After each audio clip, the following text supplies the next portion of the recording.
नमस्कार साथियों, ऑब्जेक्टिव प्रश्न धारा में मैं टी.आर. देवासी आप सभी का स्वागत करता हूं। ओपीडी के तहत जो अपन ने 2100 प्रश्नों का टारगेट रखा है, उन 2100 प्रश्नों के टारगेट को आगे बढ़ाते हुए आज अपन जो कला संस्कृति का तीसरा टॉपिक है, इस तरह उस काउंटिंग के हिसाब से देखें तो चौथा पांचवा टॉपिक होता है, लेकिन अपने जो है उसमें ये चौथा टॉपिक है चित्रकला।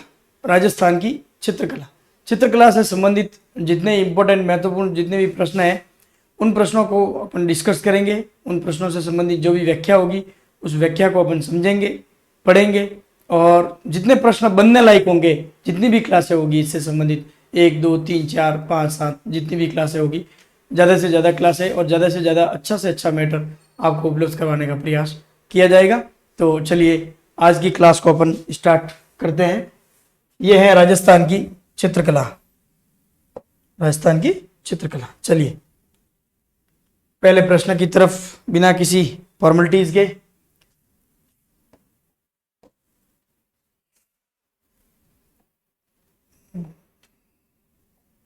पहला प्रश्न, राजस्थानी चित्रकला, राजस्थानी चित्रकला शैली विशुद्ध रूप से भारतीय है, यह कथन किसका है? देखिए अपन बेसिक से चलेंगे। बेसिक जहां से चित्रकला की शुरुआत, इस टॉपिक में अपन कुछ क्वेश्चन ऐसे भी लेंगे जो चित्रकला की शुरुआत से संबंधित होंगे और कुछ क्वेश्चन ऐसे भी होंगे जो चित्रकला में जो चित्र शैलियां है उनसे संबंधित भी होंगे। तो मिक्स करके चलाने की कोशिश करेंगे ताकि दोनों तरफ से आपको क्वेश्चंस याद हो जाए। चलिए, राजस्थानी चित्रकला शैली विशुद्ध रूप से भारतीय है। विशुद्ध रूप से कैसी है? भारतीय है। यह कथन किसने कहा था? यह कथन किसने कहा था?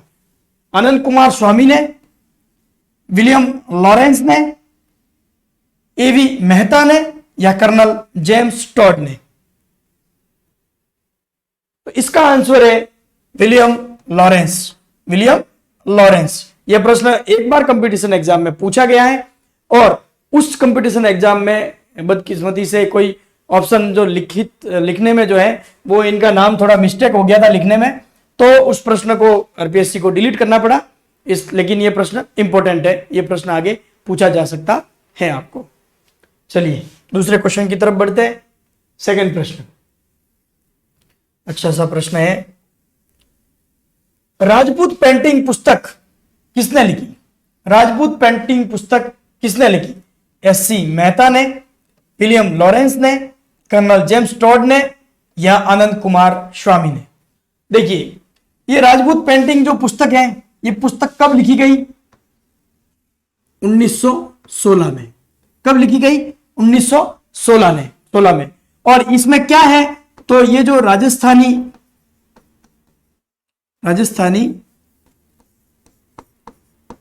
चित्रकला है, चित्रकला का वैज्ञानिक विभाजन, राजस्थानी चित्रकला का वैज्ञानिक विभाजन पहली बार 1916 में इस पुस्तक में किया गया, जिस पुस्तक का नाम है राजपूत पेंटिंग। ये दोनों तरफ से प्रश्न पूछा जाता है कि राजस्थानी चित्रकला का वैज्ञानिक विभाजन कौन सी पुस्तक में किया गया है, तो वो आपको ध्यान रखना है। या फिर इस प्रश्न को इस तरह से भी पूछा जा सकता है कि आनंद कुमार स्वामी द्वारा लिखित पुस्तक का क्या नाम है? तो इसका जो आंसर है वो है आपके आनंद कुमार स्वामी। आनंद कुमार स्वामी। अब इससे संबंधित ये जो कुछ 3 फैक्ट है ये आपको याद रखने। राजपूत पेंटिंग किसने लिखी? आनंद कुमार स्वामी ने। कब लिखी? 1916 में लिखी। और इसमें क्या है? तो राजस्थानी चित्रकला का वैज्ञानिक विभाजन। राजस्थानी चित्रकला का वैज्ञानिक विभाजन। क्लियर? चलिए अगले प्रश्न की तरफ बढ़ते हैं। ये क्लियर हो गया आपके?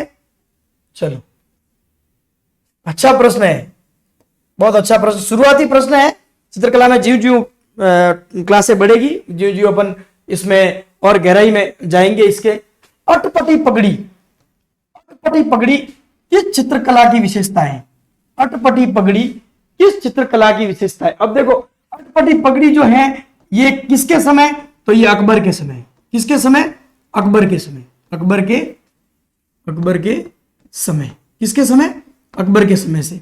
और ये कौन सी पद्धति है? तो ईरानी पद्धति है। कौन सी पद्धति है? ईरानी पद्धति। अटपटी पगड़ी जो है वो किससे संबंधित है? तो अकबर के समय स्टार्ट हुई थी। और ये कौन सी पद्धति है? तो ईरानी पद्धति है। अब ये कौन सी चित्रकला या कौन सी चित्र शैली से संबंधित है? तो ये न मारवाड़ से है, न हड़ौती से है, न ढूंढाड़ से है। ये जो है अपने कहां से है? मेवाड़ से। अटपटी पगड़ी जो है वो कहां से संबंधित है? तो वो संबंधित है अपने मेवाड़ से।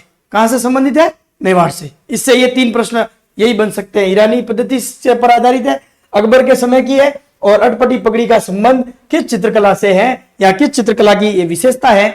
तो ये आपको ध्यान रखना है, ये है मेवाड़ से संबंधित। चलिए, बहुत ही अच्छा प्रश्न है। अब देखो, इस प्रश्न में आपको थोड़ा इस प्रश्न को ढंग से आप एक बार समझे कि बीकानेरी चित्रकला व मुगल कला का सामंजस्य का सर्वश्रेष्ठ उदाहरण है। यह प्रश्न एज इट इज पूछा हुआ है एक बार। बीकानेर चित्रकला व मुगल काल के सामंजस्य का सर्वश्रेष्ठ उदाहरण है। अब बीकानेर की चित्रकला है, यानी वो किस चित्र शैली का भाग आएगा? तो ये किस चित्र शैली का है? मारवाड़। किस चित्र शैली का भाग है? मारवाड़ चित्र शैली। किसका है? मारवाड़। लेकिन राज सिंह के समय, किसके समय? राज सिंह के समय मुगल और बीकानेर के बीच में संबंधों का विस्तार हुआ, संबंध जुड़े ज्यादा। तो जो मुगल शैली है, मुगल स्थापत्य कला है, उसका प्रभाव बीकानेर की शैली में दिखने लगा। लेकिन पहले शुरुआत में जो प्रभाव था वो मारवाड़ की शैली का था। मारवाड़ की शैली का सर्वाधिक प्रभाव था। अब इस चीज की जानकारी या इसके बारे में ज्ञात कहां से होता है? क्या कमलिनी से होता है, या शैल चित्र से, मेघदूत से, या रसिक प्रिया से? तो कवि कालिदास द्वारा रचित मेघदूत, जो कालिदास ने लिखी है, कालिदास द्वारा रचित मेघदूत जो पुस्तक है, इसमें इसका चित्रण प्रस्तुत होता है, इसके बारे में पूरी जानकारी मिलती है। तो बीकानेर चित्रकला व मुगल के सामंजस्य का सर्वश्रेष्ठ उदाहरण कौन सा है? तो आपको याद रखना है कालिदास की मेघदूत पुस्तक। कालिदास की मेघदूत। क्लियर? चलिए, अगला प्रश्न। ये बिल्कुल सरल दिखते हुए सवाल है, लेकिन ये इंपॉर्टेंट सवाल है, आप ध्यान रखें। इन प्रश्नों को मतलब इस तरह से घुमा के रखा गया है कि अब मान लो इस प्रश्न को इस तरह से सेट कर दिया जाए कि मेघदूत, कवि कालिदास द्वारा रचित मेघदूत में किन किन चित्र शैलियों के सामंजस्य की बात की गई है? बीकानेर मुगल या मेवाड़ मुगल, मारवाड़ मुगल, इस तरह से प्रश्न बनाकर यह पूछा जा सकता है। तो आपको इस प्रश्न को ध्यान रखना है। चलिए, अगला क्वेश्चन। अच्छा सा क्वेश्चन है, सरल सा, और इसका जो बेसिक है वो तो सरल है। बनी ठनी। देखो, पहले तो इसके बारे में देखते हैं अपन। बनी ठनी, ठीक है। अब देखो, इसको पढ़ने का तरीका आप देख लो। सबसे पहले तो ये ध्यान रखना आपको, ये किसके समय बनी? तो सावंत सिंह। किसके समय? सावंत सिंह के समय। किसके समय बनी? सावंत सिंह के समय। सावंत सिंह अगर ऑप्शन में नहीं आता है तो ऑप्शन में आपको आ सकता है नागरीदास। किसके समय? नागरीदास के समय। किसके समय बनी? नागरीदास के समय। अब किसने बनाई या कब बनी? तो 1778 में। कब बनी? 1778 में। किसने बनाई? तो ये बनाई मोरध्वज निहाल चंद ने। मोरध्वज निहाल चंद ने। देखो, बेसिक क्वेश्चन। बनी ठनी किसके समय? सावंत सिंह या नागरीदास के समय। कब बनी? 1778 में। किसने बनाई? मोरध्वज निहाल चंद। ये इससे संबंधित जो बेसिक क्वेश्चन है वो कंप्लीट। अब सावंत सिंह से आपके दिमाग में ये जरूर आ गया होगा कि ये किस शैली से संबंधित है? किशनगढ़ शैली से। किस शैली से संबंधित है? किशनगढ़ शैली से। अब इससे संबंधित और प्रश्न। अब बनी ठनी पर डाक टिकट जारी किया गया है। बनी ठनी पर डाक टिकट, क्या? कौन सा टिकट? डाक टिकट। कब? 5 मई 1973 में। कब जारी किया गया? 5 मई 1973 में। कितने पैसे का? 20 पैसे का। कितने पैसे का? 20 पैसे का। अब ये एक्टिविटीज हो गई। अब देखो ये जुड़ गया है। बनी ठनी किशनगढ़ शैली से संबंधित किसके समय? सावंत सिंह या नागरीदास के समय। कब बनी? तो 1778 में। किसने बनाई? तो मोरध्वज निहालचंद ने। अब सरकार की एक्टिविटीज, तो सरकार ने डाक टिकट जारी किया इस पर। डाक टिकट कब जारी किया? तो 5 मई 1973 में। कितने पैसे का था? 20 पैसे का। क्लियर? अब इससे संबंधित बेसिक। अब और एक्स्ट्रा क्वेश्चन। अब इस जो बनी ठनी है इसको सुर्खियों में लाने का या इसको प्रकाश में लाने का श्रेय किसे जाता है? तो दो लोगों को जाता है। एक तो है एरिड डिक्शन और एक है फयाज अली।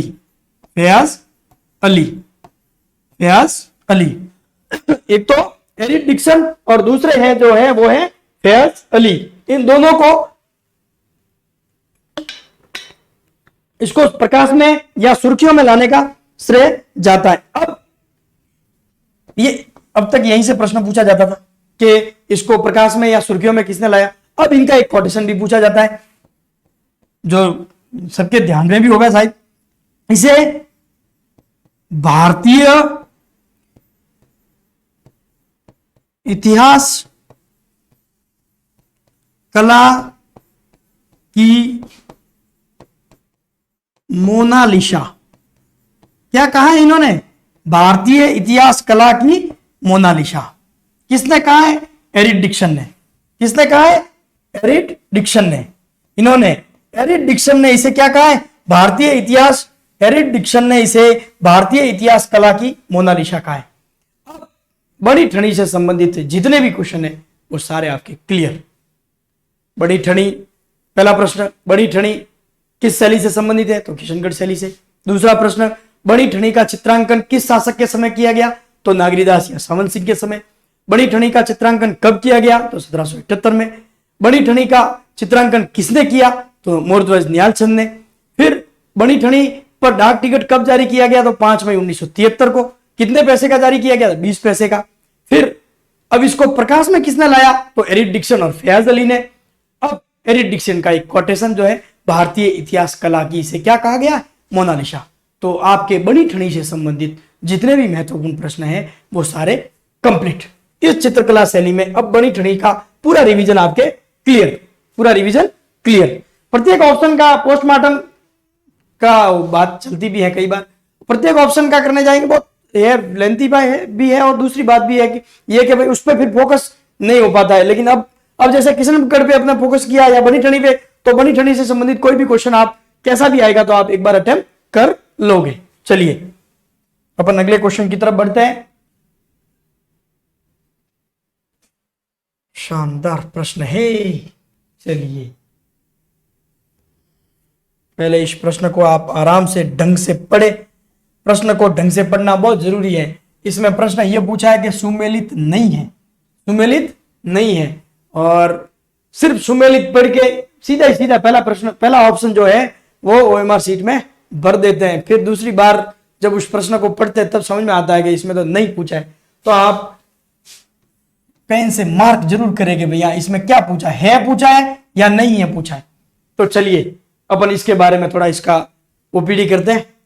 चलिए मेवाड़ स्कूल, मेवाड़ स्कूल में कौन कौन से आते हैं? तो एक तो आता है उदयपुर, एक तो आता है उदयपुर, नाथ द्वारा, दो तो ये हो गए। तीसरा शाहपुरा, चौथा चावंड, पांचवा केलवा, छठा देवगढ़ और सातवां बेंगू। देखिए तो उदयपुर स्कूल में कौन कौन से आए? उदयपुर, नाथ द्वारा, शाहपुरा, चावंड, केलवा, देवगढ़ और बेंगू। केलवा, देवगढ़ और बेंगू, ये तो हो गए अपने मेवाड़ स्कूल। चलिए अब अपन इस पे चलते हैं मारवाड़ स्कूल। तो मारवाड़ स्कूल में जो आते हैं इधर लिख देता हूं मैं। मारवाड़ में कौन कौन से आते हैं? तो सबसे पहला तो वही जोधपुर, दूसरा जैसलमेर, तीसरा अपने नागौर। चौथा, थोड़ी देर पहले अपन ने बात की है, इससे पहले जो दो प्रश्नों, पहले प्रश्न था बीकानेर, बीकानेर और ये सारे बीकानेर, घाणेराव, किशनगढ़ और पाली, घाणेराव, किशनगढ़ और पाली। तो मारवाड़ स्कूल के सारे हो गए, जोधपुर, जैसलमेर, नागौर, बीकानेर, घाणेराव, किशनगढ़ और पाली। तो ये तो हो गए अपने सारे किससे संबंधित, मारवाड़ स्कूल से संबंधित। मेवाड़ से हो गए, मारवाड़ से हो गए। चलिए हाड़ौती की तरफ चलते हैं। तो हाड़ौती स्कूल में बिल्कुल परफेक्ट है कोटा, बूंदी और झालावाड़, कोटा, बूंदी और झालावाड़। अब अपन ने देखा कि शाहपुरा और चामंड किससे संबंधित है, ये अपने किससे संबंधित है, मेवाड़ से संबंधित। इसका मतलब ये जो दो ऑप्शन है वो क्या है, गलत है। दो ऑप्शन जो है वो क्या है, दो ऑप्शन जो है वो अपने गलत है। दो ऑप्शन क्या है, गलत है। अब तो फिर ढूंढाड़ से संबंधित कौन कौन से है, तो चलो ढूंढाड़ से संबंधित अपन देखते हैं। एक तो है आमेर, कौन सा, आमेर। दूसरा जयपुर, तीसरा अलवर, चौथा करौली, पांचवा इसरदा, छठा सामूद, छठा सामूद। और कौन सा रह गया, उनियारा, उनियारा, ठीक है, उनियारा। आमेर, जयपुर, अलवर, करौली, इसरदा, सामोद और उनियारा, ये जो है ये किससे संबंधित है, ये सारे संबंधित है अपने में ढूंढाड़ शैली से। क्लियर। अब इन शैलियों से जो प्रश्न आया बेसिक क्लियर, सीधा देखे आप मेवाड़ स्कूल से संबंधित उदयपुर और उदयपुर के आसपास घूम ले तो आपके एकदम क्लियर हो जाएगा। इसमें देखो सीधा सर, उदयपुर है, बड़े बड़े नाम पकड़ो, उदयपुर और नाथद्वारा, उदयपुर और नाथद्वारा। अब उदयपुर तो केलवा, देवगढ़, बेंगू, चावंड और शाहपुरा, दो नाम तो याद रह जाएंगे। बाकी केलवा, देवगढ़, बेंगू, चावंड और शाहपुरा। मारवाड़ में वही, मारवाड़ में कौन सा एरिया आता है तो अपने को पता ही है, वही जोधपुर, जैसलमेर, बाड़मेर, नागौर, सॉरी जोधपुर, जैसलमेर, नागौर, बीकानेर, घाणेराव, किशनगढ़ और पाली। क्लियर। और फिर नेक्स्ट आता है हाड़ौती स्कूल, तो कोटा, बूंदी और झालावाड़, कोटा, बूंदी और झालावाड़। और लास्ट जो आता है वो हाड़ौती आता है। तो हाड़ौती में अपन ने पढ़ा आमेर, जयपुर, अलवर, करौली, इसरदा, सामोद और उनियारा, इसरदा, सामोद और उनियारा। ये जो है इंपोर्टेंट जितने भी है जो घराने या सॉरी चित्रकला जो चित्र हैं, चित्र शैलियां हैं, उप शैलियां हैं, वो सारी शैलियां अपने क्या हो गई, क्लियर। तो इस एक प्रश्न में सारी चित्र शैलियों से संबंधित जो भी स्कूल है वो सारी अपने क्लियर। चलो इसमें कोई कंफ्यूजन, चलिए अपन चलते हैं नेक्स्ट क्वेश्चन की तरफ। इस प्रश्न में मेरे हिसाब से कोई समस्या नहीं रहनी चाहिए।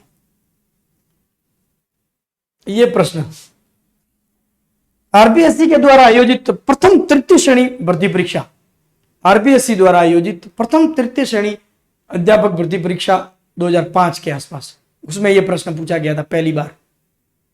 इंपॉर्टेंट है, अभी भी दूसरे कंपटीशन में भी पूछा है, कई बार पूछा है, लेकिन उसमें पहली बार ये प्रश्न जब पूछा गया था तो उसमें पूछा गया था 10th स्टैंडर्ड में समय।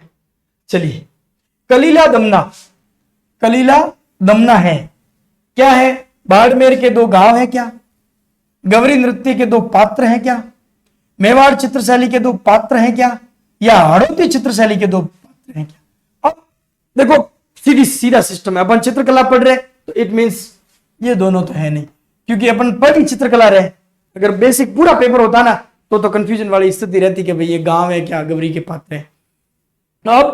अब इन दो प्रश्नों, दो ऑप्शन में रहा स या द, क्या वो मेवाड़ चित्रशैली के दो पात्र हैं या हाड़ौती चित्रशैली के दो पात्र हैं।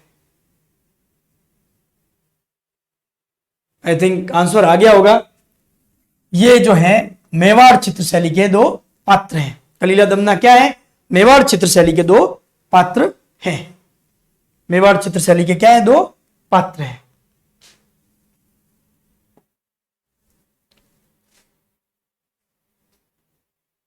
पिछवा या चित्रांकन, पिछवाया चित्रांकन किस चित्र शैली की विशेषता है? अब देखो ये प्रश्न ये इस तरह से तो पूछा गया कि भाई किस चित्र शैली से संबंधित है। ये प्रश्न इस तरह से भी पूछा जा सकता है कि पिछवाया चित्र शैली का संबंध किस मंदिर से है, ये भी आपको पूछा जा सकता है।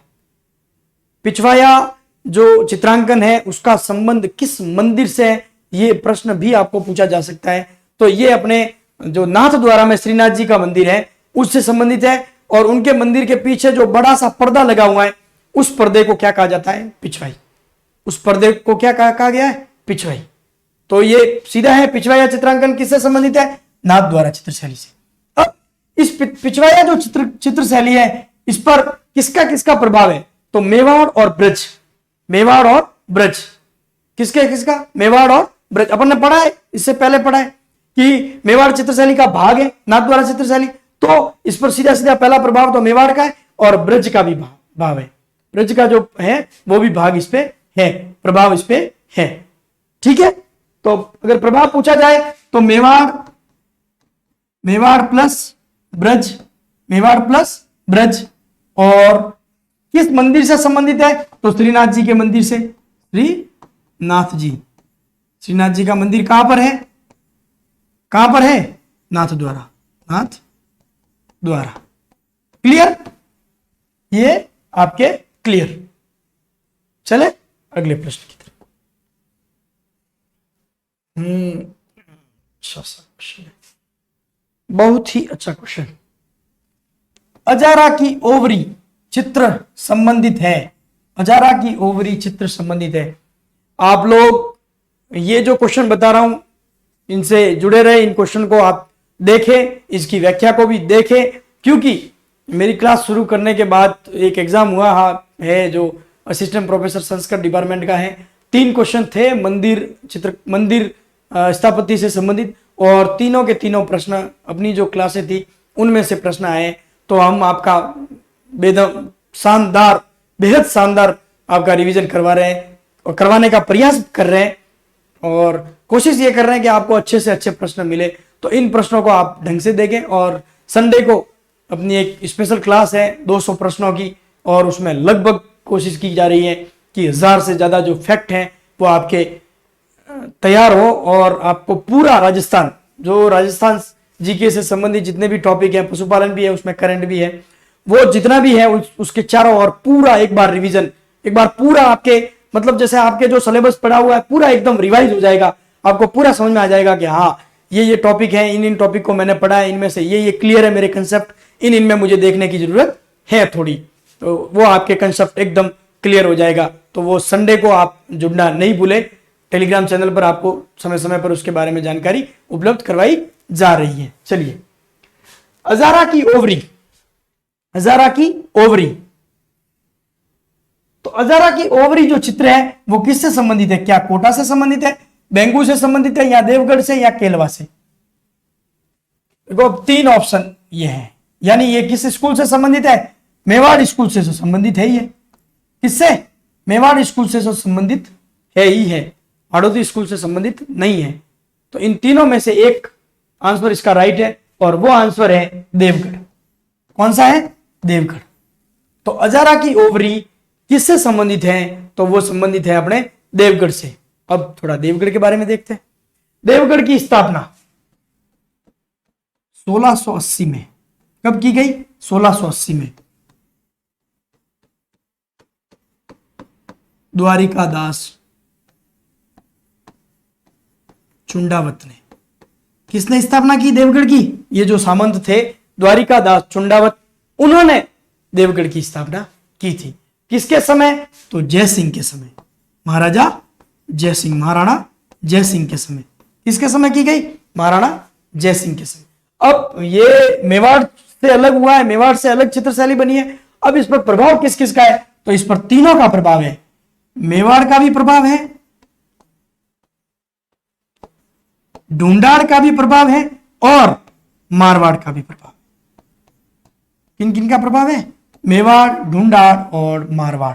कई बार प्रश्न बिल्कुल फंसाने के लिए जब प्रश्न दिया जाता है, या टफ करने के लिए जब प्रश्न दिया जाता है, तो उन चित्र शैलियों पर किसका प्रभाव है, इस तरह से प्रश्न को सेट करके फिर रखा जाता है, ताकि बिल्कुल एकदम जिसने एकदम गहराई से और बिल्कुल व्यवस्थित पढ़ा होगा उसके वो प्रश्न राइट होता है। तो ये आप क्लियर। अजारा की ओवरी किससे संबंधित है? तो देवगढ़ से। देवगढ़ की स्थापना किसने की? तो द्वारिकादास चुंडावत। किसके समय? जयसिंह के समय। और इस पर प्रभाव किस किसका है? तो मेवाड़, ढूंढाड़ और किसका है? मारवाड़ का। मेवाड़, ढूंढाड़ और मारवाड़ का प्रभाव। चलिए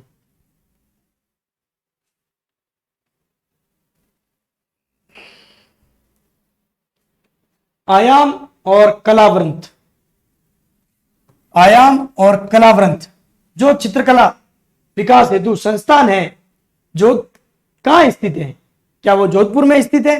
क्या वो उदयपुर में स्थित है? क्या वो जयपुर में स्थित है? या क्या वो कोटा में स्थित है? तो आयाम जो है वो कहां पर स्थित है? तो ये आपको देखना है।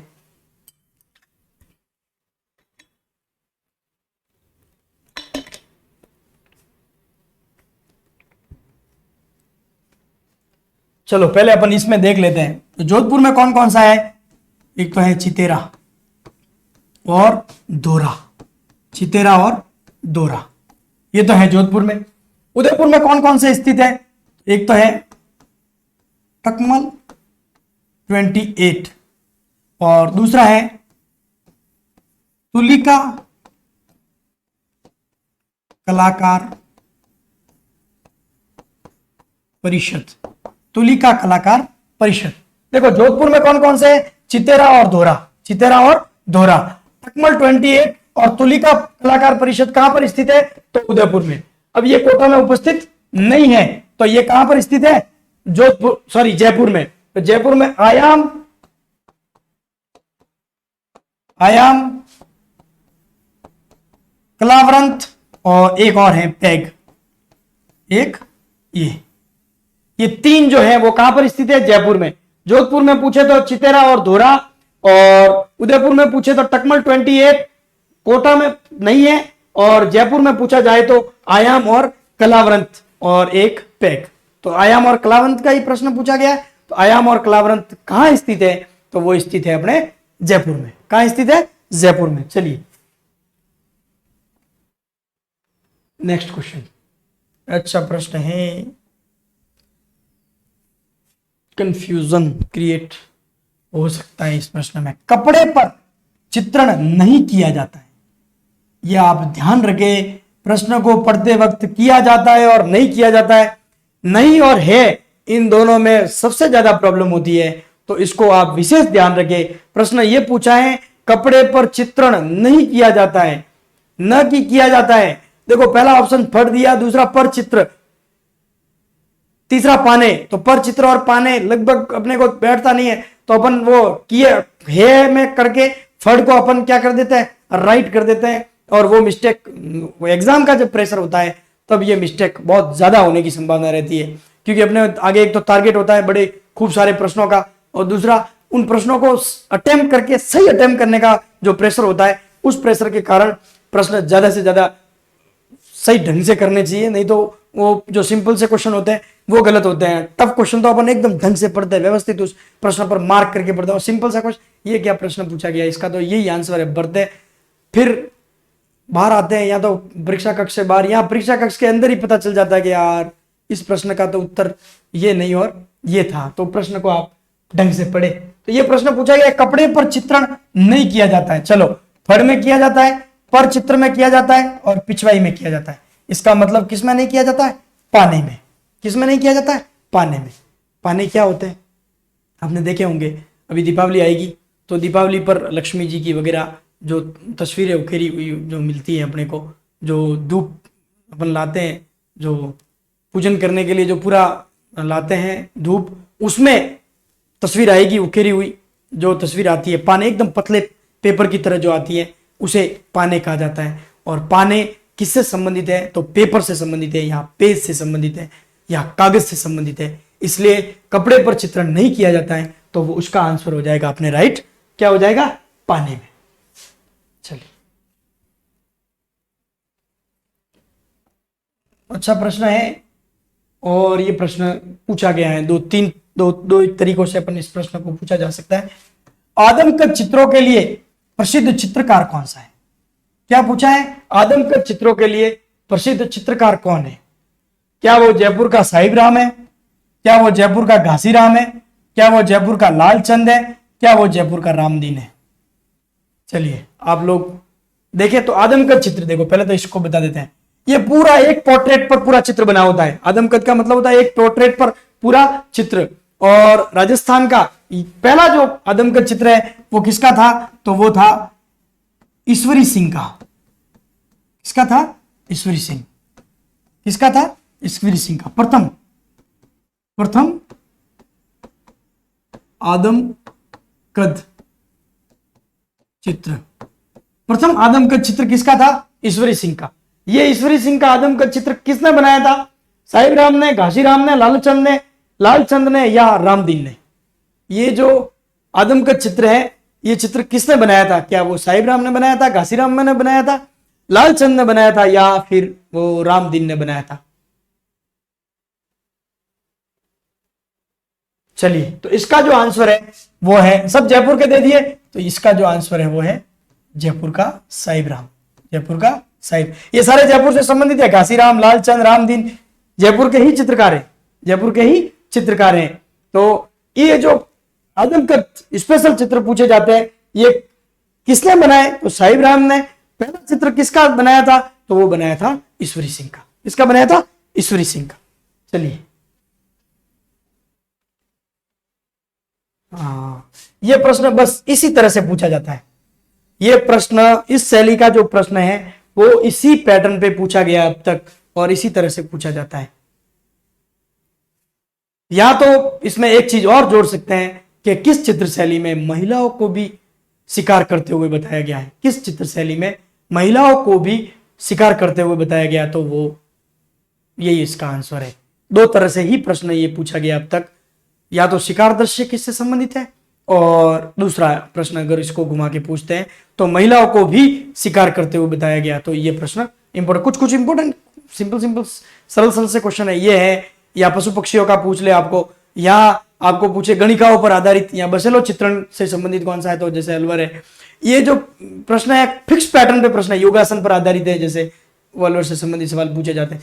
तो ये जो फिक्स पैटर्न के क्वेश्चन है उनको तो आप ऊपर से एक बार याद रखनी ही है उनको, तो फिर गहराई की बात है। पहले बेसिक जो प्रश्न है उनको देख ले, उसके बाद फिर क्या और गहरा क्या प्रश्न बन सकता है तो उसको देखे। तो यह है शिकार दृश्य किस चित्र शैली की मुख्य विशेषता है? किस चित्र शैली की मुख्य विशेषता है? कौन सा दृश्य है? शिकार दृश्य। कौन सा दृश्य? शिकार दृश्य। तो ये न जयपुर की है, न जोधपुर की है, न उदयपुर की है। ये कहां से संबंधित है? कोटा से संबंधित। कहां से संबंधित है? कोटा।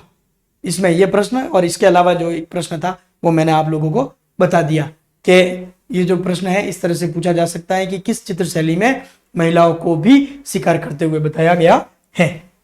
चलिए अगला, ये देखो ये क्वेश्चन आ गया। अभी जस्ट अ मोमेंट अपन ने इसके बारे में बात की कि कुछ फिक्स प्रश्न है। पशु पक्षियों का चित्रण, देखो प्रश्न ये ध्यान रखना आपको, सर्वाधिक पूछा है। ये नहीं पूछा कि पशु पक्षियों का चित्रण, तो फिर कंफ्यूजन वाली स्थिति हो सकती है और प्रश्न पूछे जा सकते हैं कि सर इसमें भी है उसमें भी है, दोनों में। प्रश्न ये पूछा है कि पशु पक्षियों का चित्रण, अपने ये ध्यान रखना सर्वाधिक किस चित्र शैली में। क्या पूछा है? सर्वाधिक, सबसे अधिक, न कि किस चित्र शैली में है। फिर तो कंफ्यूजन वाला प्रश्न बन जाता है सर के इसमें भी है उसमें भी है, सब में होता, थोड़ा थोड़ा हो सकता है सब में हो। लेकिन अब ये प्रश्न अपने को इस तरह से पूछा गया है कि पशु पक्षियों का चित्रण सर्वाधिक किस चित्र शैली से मिलता है। तो वो जो चित्र शैली है वो कौन सी चित्र शैली है? आप लोगों के उत्तर आ रहे होंगे। तो इसका जो आंसर है वो है बूंदी। कौन सी चित्र शैली है? बूंदी। किस चित्र शैली से संबंधित है? सर्वाधिक पशु पक्षियों का चित्रण किस चित्र शैली में मिलता है, तो वो आपको ध्यान रखना है, बूंदी। 3 प्रश्न मैंने इससे पहले में बताए, वो तीनों प्रश्न आपको बेसिक के हिसाब से ही ध्यान रखने हैं। चलिए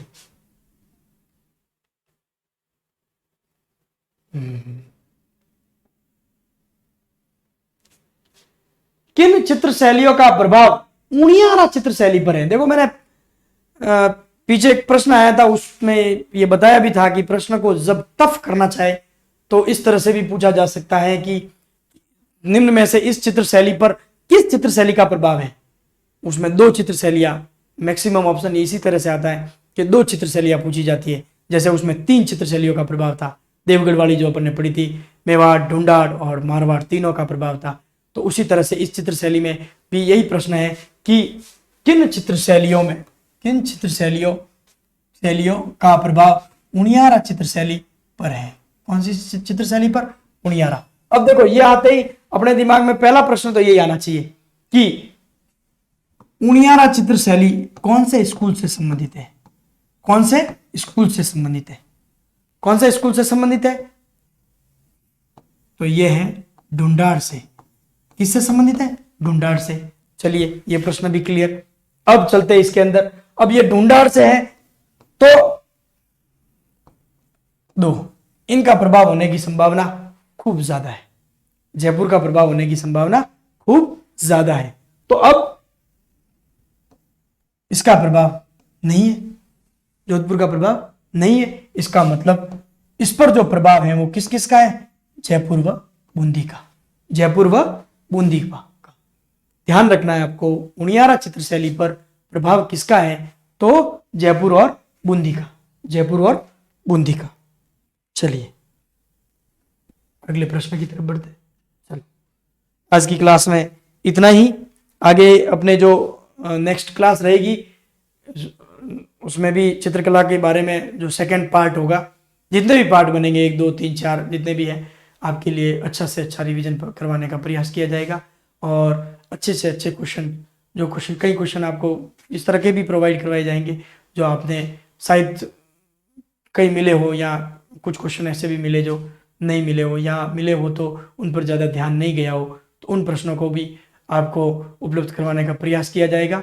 और कोशिश ये करेंगे, टारगेट वही है पशु परिचर और CET, और उसके अलावा सारे एग्ज़ाम, जितने भी एग्ज़ाम हैं सारे, ये जो जितने भी टॉपिक अपन पढ़ रहे हैं या जिन टॉपिक का अपन रिवीजन कर रहे हैं, वो टॉपिक कहीं ना कहीं किसी भी परीक्षा में किसी में भी जाए, आप ये लाइन लिखी हुई है, आप RS प्री का सिलेबस देख लेना, उसमें सेम ये लाइन लिखी हुई है, स्थापत्य कला मंदिर, स्थापत्य मंदिर हवेलिया दुर्ग, ये सारी चीज़ें लिखी हुई है आपके, बावड़िया वगैरह सारी। तो चित्रकला भी है। तो अपन वही प्रयास करेंगे कि आप इसके साथ साथ जो कोई भी परीक्षा दे रहे हो उस परीक्षा का रिवीजन आपके लिए अच्छा से अच्छा हो, और आने वाली जो परीक्षाएं हैं उसमें आपको ज़्यादा से ज़्यादा प्रश्न देखने को मिले। चलिए मिलेंगे अगली क्लास में, तब तक के लिए आप सभी को राम राम। और इस अपने टेलीग्राम चैनल को जो ज्वाइन करना नहीं भूले। इसमें आपको सभी क्लासों की और सभी GGD फैक्ट किताबों से संबंधित और खूब सारे प्रश्नों की जानकारी इस पर आपको मिलती रहेगी। Thank you, Ram Ram.